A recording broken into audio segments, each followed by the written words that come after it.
organized at Dartmouth College. The display torn apart and replaced with Black Lives Matters signs. Now, it all began when Dartmouth College Republicans put up the school-approved display during National Police Week, but just hours after it went up, Black Lives Matters activists took matters into their own hands. President of the Dartmouth College Republicans, Michelle Nesbaugh, goes on the record. Nice to see you. Hi, nice to be on. Thank you for having me. So on Friday, you had this display up honoring the police. Is that correct? Yes. And what happened? So the night before Thursday evening at around 11 p.m., we put up our display with some statistics about police officers who have been victims of violence before. We had statistics about September 11th. Every 61 hours, a police officer is murdered in the United States on general. And the next morning, we got up and we saw that our display was torn apart and replaced with Black Lives Matter posters. Later that day, we went through, we talked to the administration, and there was a lot of mixed signals. Around 5 p.m., we were told that we were not allowed to replace our display because throughout the entirety of the day, 25 Black Lives Matter protesters were standing in front of the billboards. Not only did they replace our billboard with their display, they also replaced all of the other billboards in the Student Center with Black Lives Matter posters and posted pictures of our club members' faces with Sons of Old Dartmouth written over it. I will give you an answer, and I'm sure it will be a wrong answer. You gonna Google it? I will give you an answer, and I'm sure it will be a wrong answer. What do you think systematic oppression is? Systematic oppression is because you don't believe that you have the equal opportunity for success. You don't believe Money. Step back. Did you just blame us for systematic oppression, Tim Wolf? Did you just blame black students? Driving down the road, I saw a sign. It was an ad for children's weight loss. I decided that it needed to come down immediately. What? Yep. So, it's time for this sign to go bye-bye. Gonna walk it back to my car. Hopefully nobody will notice because I see people out here putting signs in and taking them out all the time. So, weight loss for youth. What's wrong with this sign? Healthy lifestyle changes. What? Right. What?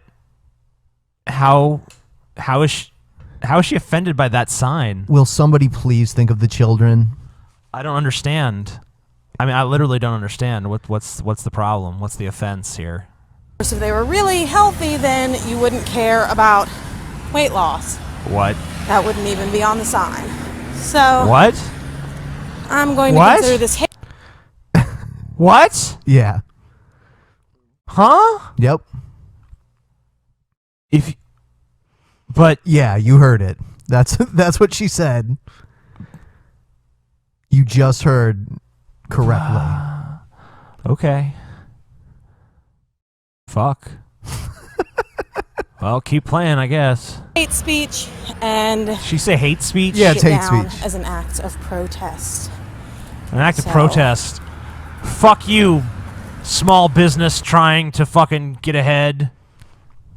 Your sign vaguely offended me. She's gonna repurpose the sign.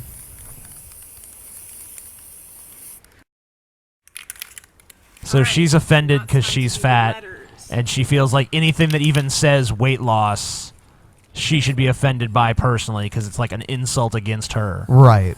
What a fucking massive egoed bitch. Her ego is even fatter than her ass. Yay, we've got a letter. Okay. Give the gift of no diets. Yeah, that's what it says for everyone that can't see. Only in America would we have fat people who are like, if you have personal fucking pride, you don't give a shit that you're fat, that's fine. I understand. I'm kind of that way too. But if you're like legitimately going to go out and like be like, fuck dieting and fat power and that's you've gone too far. Right. You've gone too far. You've gone much too far. You're not even being rational anymore. Please stop. Like, you know, there's healthy weights to be and there's unhealthy weights to be. There's healthy ways to eat. There's unhealthy ways to eat.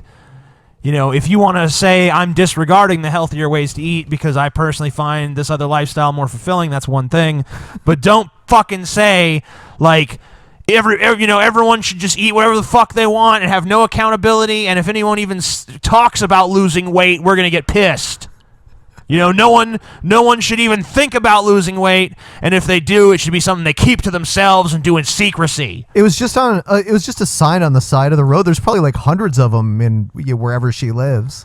She just took one of them and went to all this trouble just to modify this one. Give the gift of no the diets. finished product. Wow. Give the gift of no diets. You're a moron. All right, so, well, that's the bad side, but we're ready to go put our sign out by a nice, heavy intersection. Yes, where people can puzzle over it and wonder about it, why it exists. It's a great time to do this, right before Christmas, between Christmas and New Year's. Lots of diets, New Year's resolutions, She's like, I understand if you personally don't want to go on a diet, but what do you have against, the concept of diets or dieting or people feeling the need to diet or anything else? How is that any of your fucking business? Fuck you. How many resolutions If you want to put up a sign that says this, make your own damn sign. Go fucking pay for a sign or go make your own sign. Don't steal someone's fucking sign, you Buy a stupid billboard. bitch. Jesus Christ. What an asshole.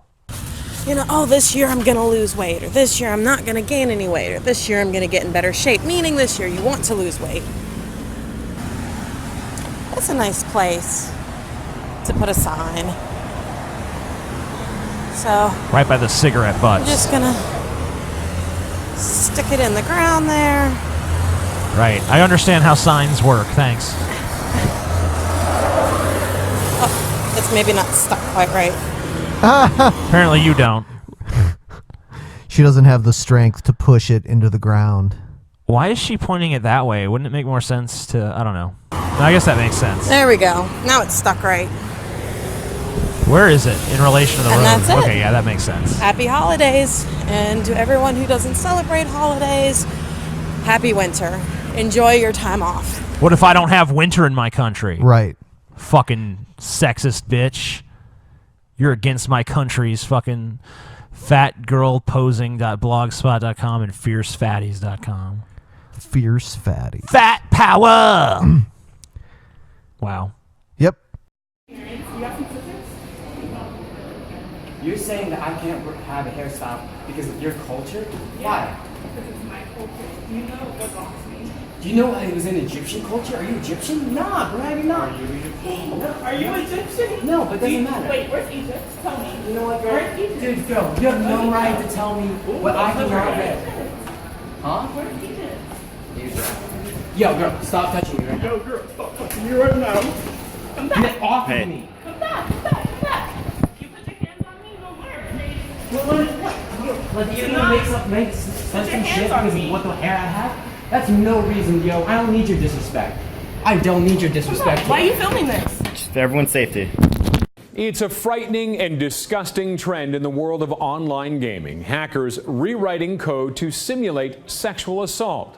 Shauna Hunt is live with the disturbing reality of virtual rape. Shauna. Well, Roger, in the world of gaming, modifying characters is actually a common thing, but these cases are extreme. These hackers, they're taking control of games being played online, and they're staging these violent attacks, and the scenes are so disturbing, we had to blur the images. Online, they can take your character, lock them in place, have made their character pantsless, and then can simulate sexual assault with your character, and you are helpless to stop it. The graphics are so good, this attack is eerily realistic, but this is virtual rape. Hackers rewriting codes and hijacking online video games like Zombie Apocalypse and Grand Theft Auto. The vile scenes are then posted to YouTube. That's deplorable and should not be allowed anywhere. Like, they should be banned off the servers immediately. And Sam Meggs, an avid gamer and blogger, tells me in some cases these hackers, also known as modders for modifying the game, will talk to victims on their headsets during the attacks. When you can hear the person on the other end who's saying these things directly to you, and they're saying them directly to you. That's a whole other level of harassment, really. We all know many video games are known for their violence. In Grand Theft Auto, for instance, players carry knives and guns and they get away with looting and murder. But the sexual brutality now popping up online has the attention of Toronto police. It is certainly something that we would be, interested in hearing about if people have experienced it. In this scene, a dog has been modified to do disturbing things, and Detective Sean Marshall, who investigates cybercrimes, tells me this new trend is hard to label. Are there charges that could come along with this? We do investigate cases where people are being bullied online or being extorted online. So those things the police will absolutely investigate. When it comes to something like this, we could investigate it. It gets very difficult. Police say in these virtual rapes, harassment would be hard to prove, and tracking down the invisible hacker could be next to impossible. It depends on where the person is that's actually doing it, because they could be anywhere in the world.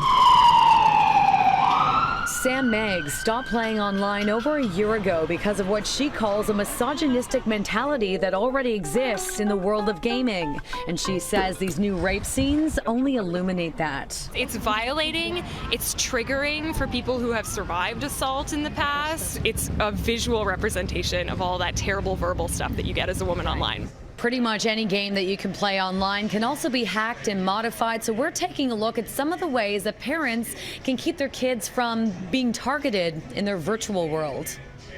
If you know what you're doing, you can kind of get into the back files of any video game. These realistic virtual rapes have mainly been happening in Grand Theft Auto, but hackers modifying characters and creating these disturbing scenes can hijack any game if it's played online, putting all gamers at risk, including kids.